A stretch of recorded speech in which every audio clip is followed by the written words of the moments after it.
அனைத்து நண்பர்களுக்கும் வணக்கம். இது வீடியல் விளாக்ஸ் கதை கேட்கலாம் வாங்க. நாம இப்ப கேட்டுக்கிட்டு இருக்கிற கதை என்னன்னா, பாலகுமாரனின் அகல்யா.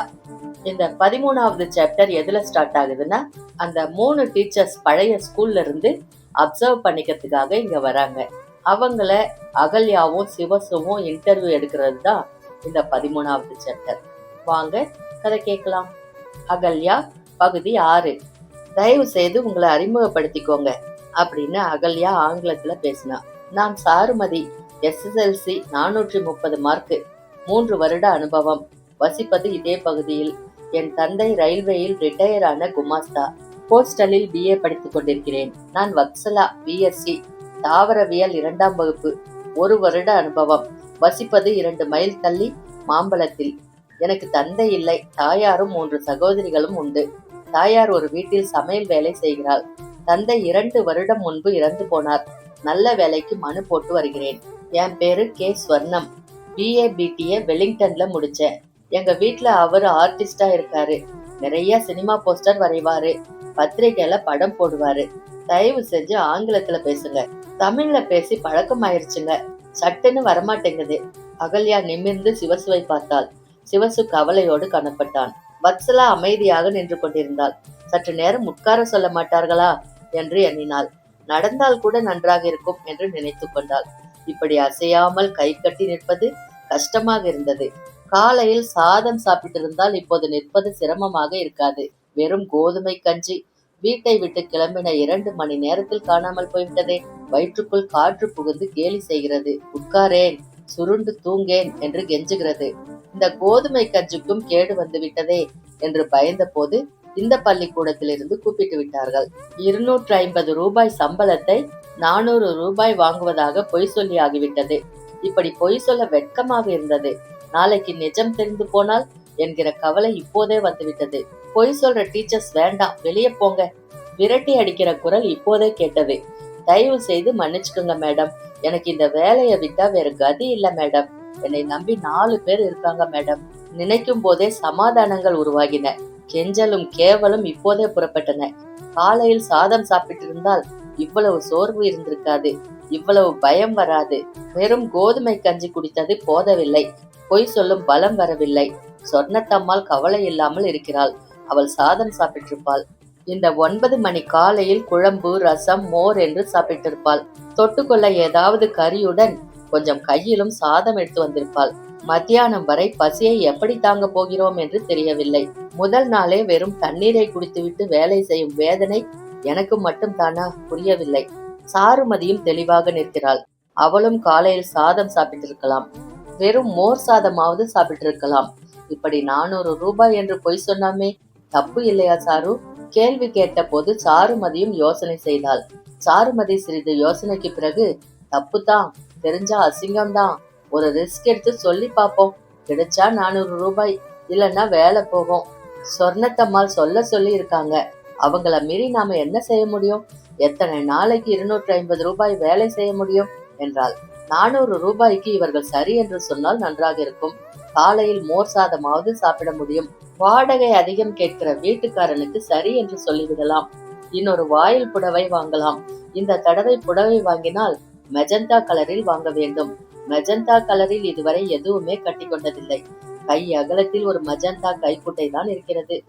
அதை வெறும் தோளில் பரப்பி வைத்து பார்த்த போது மெஜந்தா கலர் தனக்கு எடுப்பாக இருக்கும் என்று தோன்றிற்று. 400 ரூபாய் சம்பளத்துக்கு இவர்கள் சரி என்று சொல்ல வேண்டும். கடைசி வரை இந்த பொய் தெரியாமல் இருக்க வேண்டும். அவமானப்படாமல் இருக்க வேண்டும். அவமானப்பட்டாலும் படலாம், வேலை போகாமல் இருக்க வேண்டும். அந்த முருகன் தான் காப்பாற்ற வேண்டும். இந்த சொர்ணத்தம்மாள் அனாவசியமாக அறுக்கிறாள். புதிய இடத்தில் அதிகம் பேசுகிறாள். வழக்கம் போல் அடக்கமின்றி இருக்கிறாள். அலட்டிக் கொள்கிறாள். இது அலட்டிக் கொள்ளும் இடமில்லை. எதிரே இருக்கிற 2 பேரும் கூர்மையாய் சொர்ணத்தை பார்த்து கொண்டிருப்பது பயமாய் இருக்கிறதே. இவர்களிடம் பொய் பேசி தப்பிக்க முடியுமா என்று கவலையாக இருக்கிறது. சொர்ணத்தம்மாளுக்கு இந்த கவலை இல்லை. அவள் புருஷன் அதிகம் சம்பாதிக்கிறான். சொந்தமாய் வீடும் தோட்டமும் வைத்திருக்கிறாள். 8 பவுன் நகை எப்போதும் போட்டிருக்கிறாள். என்னிடம் ஒரு பொட்டு கூட தங்கம் இல்லை. சம்பாதிக்க வேற ஆள் இல்லை, புருஷன் இல்லை. நானே சம்பாதிக்க வேண்டும். நானே புருஷனாய் நின்று வீட்டை நடத்த வேண்டும். எத்தனை நாள் இப்படி புருஷனாய் சம்பாதிக்க போகிறோம் என்று தெரியவில்லை. எனக்கென்று ஒரு புருஷன் எப்போது வரப்போகிறான்? புரியவே இல்லை. இப்படி ஒரு புருஷனை கனவில் மெனக்கெட்டு கற்பனை கூட பண்ண முடியவில்லை. மெனக்கெட்டு கற்பனை பண்ணினாலும் 3 நிமிஷத்துக்கு மேல தாங்க முடியவில்லை. புருஷர்களை பற்றி கற்பனை பண்ணவே பயமா இருக்கிறது. தாலி கட்டிய பிறகு தலைமயிரை பிடித்து தர தர என்று அறைக்குள் இழுத்து போகிற புருஷன் தான் ஞாபகம் வருகிறது. இதற்கு காரணம் செத்து போன அப்பாவாக இருக்கலாம். மென்மையாய் ஒரு வார்த்தை சொல்லக்கூட தெரியாத அப்பாவாக இருக்கலாம். செருப்பாலும் விளக்குமாறாலும் அம்மாவை அடித்து தீர்த்த அப்பாவின் பிரதிதான் என்னுள்ளும் புருஷனாய் வந்து நிற்கிறது. நல்ல அப்பா இல்லாதது தன்னை அதிகம் சீரழித்து விட்டது. தொட்டதற்கெல்லாம் பயத்தையும் கலக்கத்தையும் கொடுத்து விட்டது. சாருமதிக்கு அப்பா இருக்கிறார், நல்ல அப்பாவாக இருக்கிறார். அதனால்தான் அவள் சௌக்கியமாக இருக்கிறாளோ என்று தோன்றுகிறது. சாருமதிக்கு அம்மாவும் இருக்கிறாள், ஒரு தம்பி இருக்கிறான். 4 பேரும் ஒற்றுமையா இருக்கிறார்கள். குறைவான வருமானத்திலும் சந்தோஷமாக இருக்கிறார்கள். எனக்குத்தான் வருமானமும் இல்லை, சந்தோஷமும் இல்லை. இங்கு 400 ரூபாய் கிடைத்தால் கொஞ்சம் அதிக வருமானம் வரும், ஒருவேளை சந்தோஷமும் வரலாம். சாரு திடமாய் நின்றிருந்தால் 400 ரூபாய் சம்பளம் என்று பொய் சொன்னது மகா பாவமாய்ப்பட்டது. உண்மையை சொல்லி கூட 50 ரூபாய் கேட்டிருக்கலாம் என்று தோன்றுகிறது. இந்த சொர்ணத்தம்மாள் தான் பொய் சொல்ல சொன்னால். பழைய பள்ளிக்கூடத்திலேயும் சொல்லிவிட்டேன், 400 ரூபாய் கொடுத்து கொண்டிருந்தோம்னு சொல்ல சொல்லி. அப்படியே தெரிஞ்சா என்ன, தலையா சீவிடுவாங்க. இந்த மடம் இல்லைன்னா சந்தை மடம். தன்னால் சந்தை மடத்துக்கெல்லாம் வேலை செய்ய போக முடியாது. மனுஷங்க நல்லவங்களா இருக்காங்களான்னு பாத்துக்கோ. அம்மா காலையில் இப்படித்தான் சொல்லி அனுப்பினாள். நல்ல மனிதர்களாய்த்தான் தெரிகிறது. முதல் பார்வையிலேயே ஒரு கம்பீரம் புலப்பட்டு விட்டது. குறிப்பாய் அந்த மனிதர் பெயர் என்ன? சிவசுப்பிரமணியன். அந்த மனிதன் முகத்தில் ஒரு அமைதி தெரிகிறது. கண்களில் ஒரு கனிவு இருக்கிறது. முகத்தில் ஒரு முதிர்ந்த கவலை இருக்கிறது. இப்படி சற்று கவலையோடு இருக்கும் ஆண்களை மிகவும் பிடிக்கிறது. பாரம் சுமக்கிறவர்கள் கவலையோடு தான் இருப்பார்கள். அப்பாவின் முகத்தில் இப்படி ஒரு கவலை இருந்து கொண்டே இருக்கும். உனக்கு ஒன்னும் பண்ணாம இருக்கேனடா. தன் தலையை தடவி அவர் பேசுவது நினைவுக்கு வந்தது. நீ எதுக்கும் கவலைப்படாதே அப்பா, சுவாமி இருக்கார் என்று அவர் நெஞ்சு வலிக்கு நீவி விட்ட போது அவர் கவலை தனக்கு வந்து விட்டது. தன் தம்பி இடத்திலும் தொத்திக் கொண்டது. புது இடத்துக்கும் தனியா போறியா அக்கா? நான் வேணும்னா துணைக்கு வரட்டுமா? 18 வயசு பையன் என்று காலையில் கவலைப்பட்ட போது சந்தோஷமாயிருந்தது. இந்த கவலை, இந்த அக்கறை விசேஷ உன்னதம். அப்பா ரிட்டையர் ஆகி வருமானம் குறைந்து 2 வருடங்களாயிற்று. இன்னும் குடும்பத்தில் ஒற்றுமை குறையாமல் இருப்பதற்கு இந்த கவலைதான் காரணம். அடுத்தவர்களை பற்றி அக்கறையோடு இருப்பவர்களுக்கு இந்த கவலை வரும். சற்று கவலையோடு இருப்பது நல்ல குணம், நிதானம் தரும்.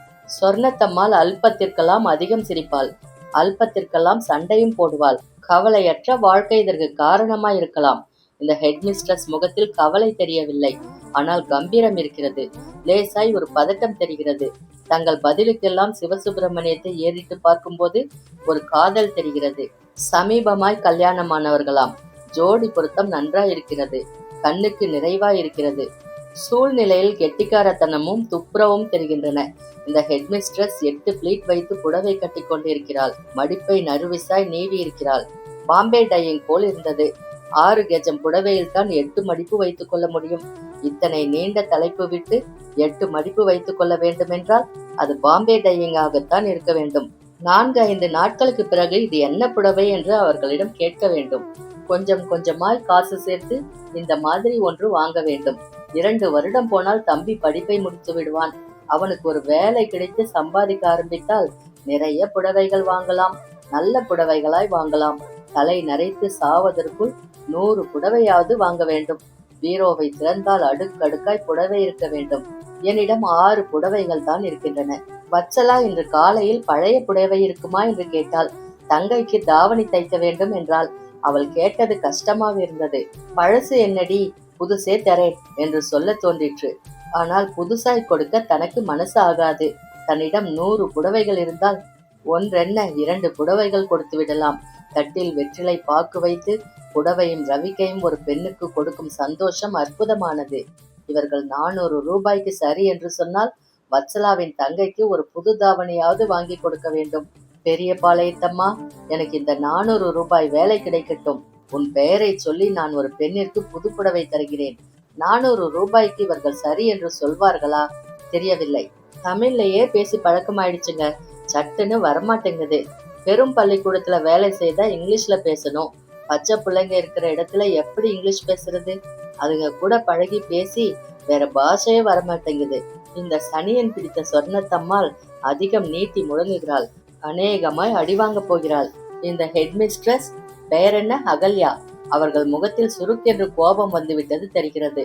சொர்ணத்தம்மாள் வேண்டாம் என்று சொன்னாலும் நான் இங்கேயே சேர்ந்துட போகிறேன்.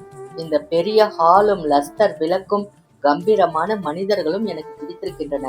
இவர்களை பார்த்தால் அல்பமாய் தெரியவில்லை. சொர்ணத்தம்மாள் தான் அல்பம். சற்று நேரம் உட்காருங்கள், இதோ 5 நிமிடத்தில் வந்து விடுகிறேன். அகல்யா மூவருக்கும் நாற்காலிகளை காண்பித்தாள். வத்ஸ்லாவிற்கு அப்பாடா என்றிருந்தது. சாருமதிக்கு அநேகமாய் இந்த இடம் கிடைத்துவிடும் என்று தோன்றியது.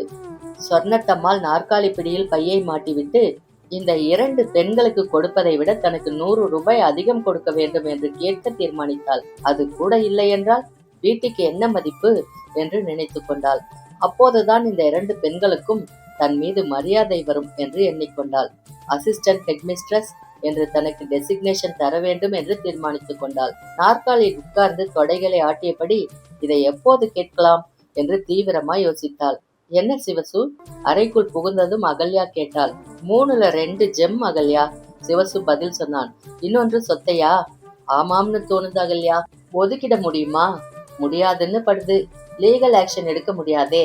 அது சரி, ஆனா ஒரு ஜென்டில்மேன் அக்ரிமெண்ட் போட்டிருக்கமே, சரிப்படுத்த முடியாது? ட்ரை பண்ணி பாப்போம். 400 ரூபாய் ஜாஸ்தி இல்லையா? பொய் சொல்றாங்கன்னு தான் படுது.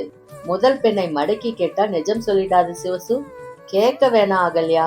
400 நமக்கு கட்டுப்படி ஆகுமான்னு யோசனை பண்ணு. இனிஷியலா நஷ்டம்தாங்க, ஆனா உற்சாகமா வேலை செய்வாங்க இல்லையா? அது கரெக்ட். இவங்க சரியா வேலை செய்யலைன்னா பள்ளிக்கூடத்து பேர் கெட்டு போகும். நஷ்டத்தோட கெட்ட பேரும் வரும். கெட்ட பேர் வாங்கவே கூடாது. நிச்சயம் ஒரு பள்ளிக்கூடம் கெட்ட பேர் வாங்க கூடாது. 400க்கு சரின்னு சொல்லிடலாம். 3 பேருக்கும் 400 தானே? ஒரே மாதிரி தானே? Yes, no partiality. சொர்ணத்தம்மாள் பீட்டியாச்சே, நமக்கு பீட்டி தேவையில்லை. அதை காமிச்சு அதிகம் கேட்டாங்கன்னா முடியாதுன்னு சொல்லு அகல்யா. இன்னொரு விஷயம், அந்த பெண் வத்சலா ஜாக்கெட் கிழிஞ்சிருக்கு பாத்தியா? கவனிச்ச. நீங்க கவனிக்கிறதையும் கவனிச்ச. அது கவலையோட இருக்கு அகல்யா. டீச்சர் கிழிசல் உடுத்திக்க கூடாது. இதை அவளுக்கு எப்படி சொல்றது சிவசு? அது கேர்லெஸ்னஸா வறுமைனாலா? கேர்லெஸ்ஸா தெரியல சிவசு. வறுமைன்னா கொஞ்சம் ஹெல்ப் பண்ணுவோம், அட்வான்ஸ் மாதிரி கொடுப்போம். தனியா பேசு அகல்யா. நடுவில் சொல்லிட போற. நான் பாத்துக்கிறேங்க. அப்ப 400க்கு ஒத்துக்கிறோம். அகல்யா, அந்த பள்ளிக்கூடத்தில் பசங்களை இங்க திருப்புறதுக்கு ஹெல்ப் பண்ணணும்னு கேளு. பேரண்ட்ஸை போய் பார்க்க சொல்லு. நாமும் போயிட்டு வருவோம். முடிஞ்சா இவங்க 3 பேருக்கும் ரவிக்கு துண்டு வச்சு கொடு. எதுக்குங்க சிவசு? ஒரு ஸ்நேகத்துக்காகத்தான். சந்தோஷமா நம்பிக்கையோட வீட்டுக்கு போகட்டும். அந்த ரவிக்கை துண்டு உண்மையா இருக்க வைக்கும். I think you are a womaniser. C, என்ன இது திடீர்னு?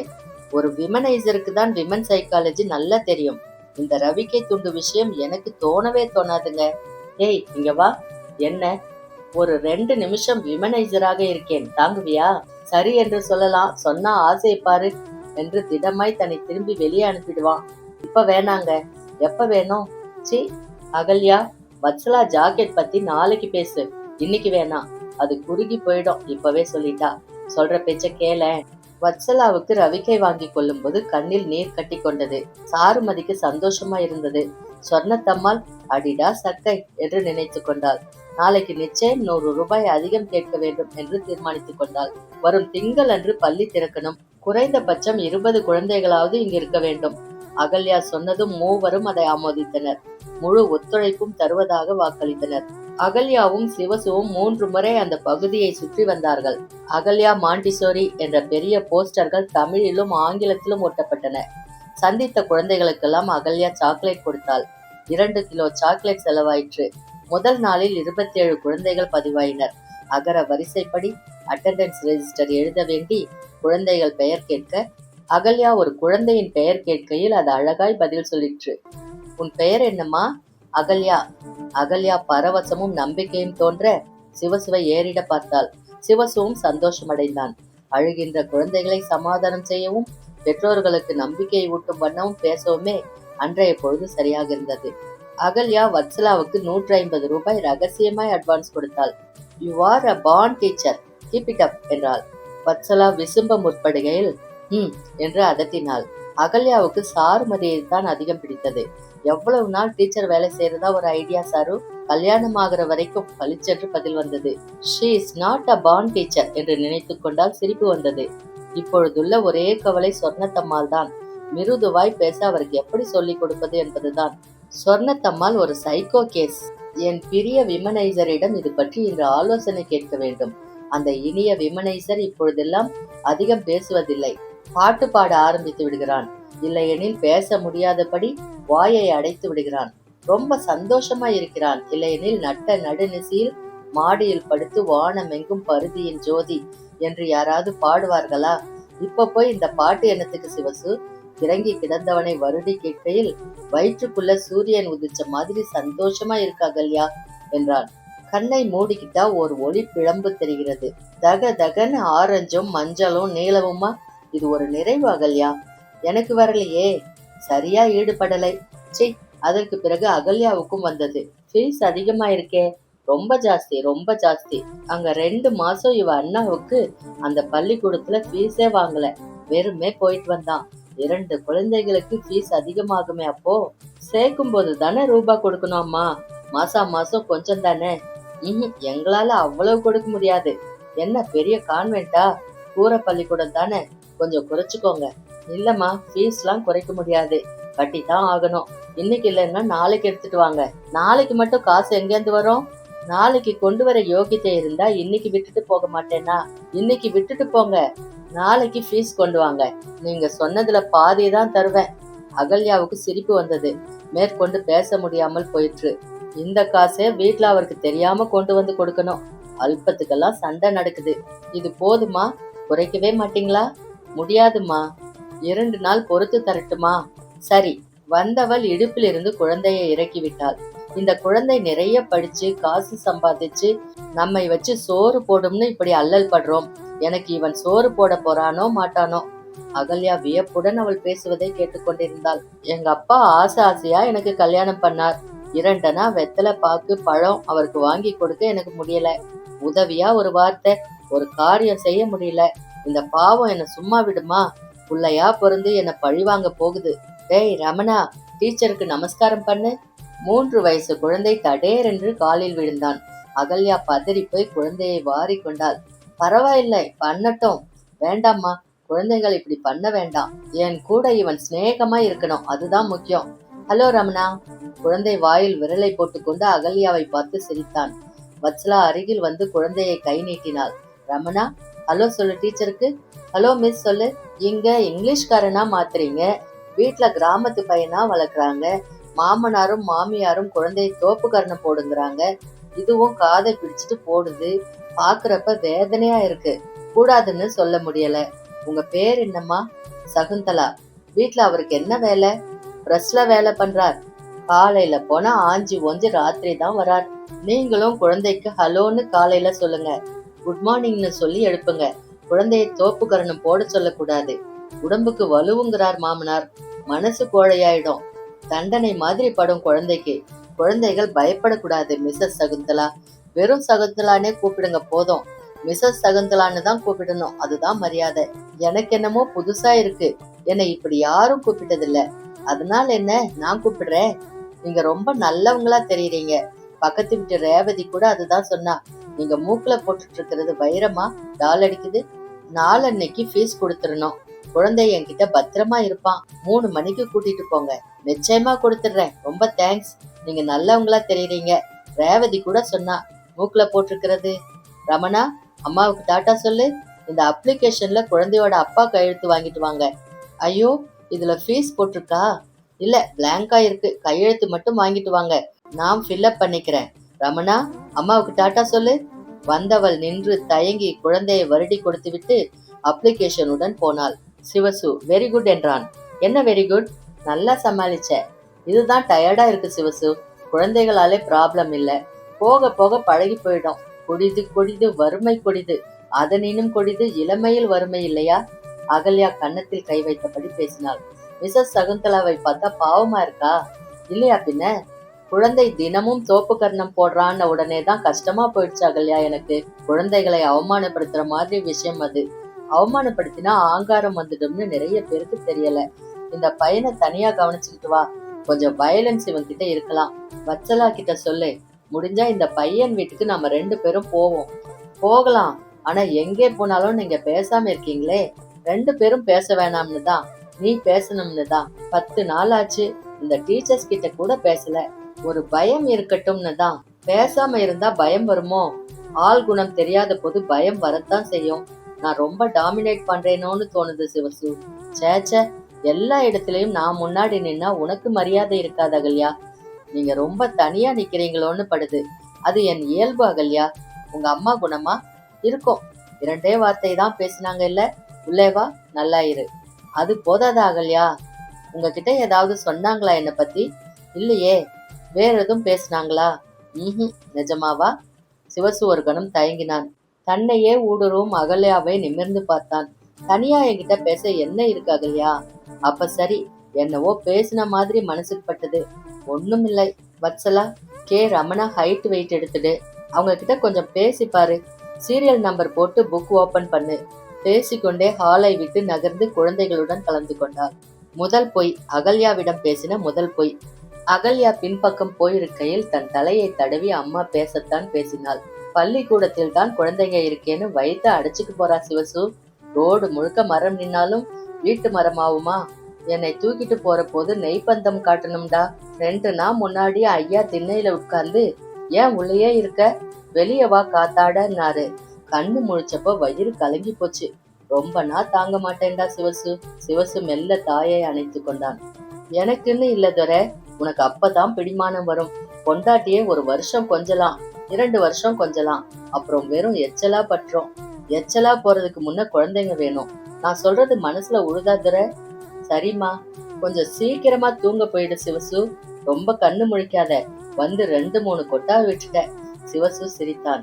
2 பேரும் இப்படி கொட்டாவி விட்டா பள்ளிக்கூடம் என்னாவும்? பார்த்து பத்திரமா பழகு சிவசு.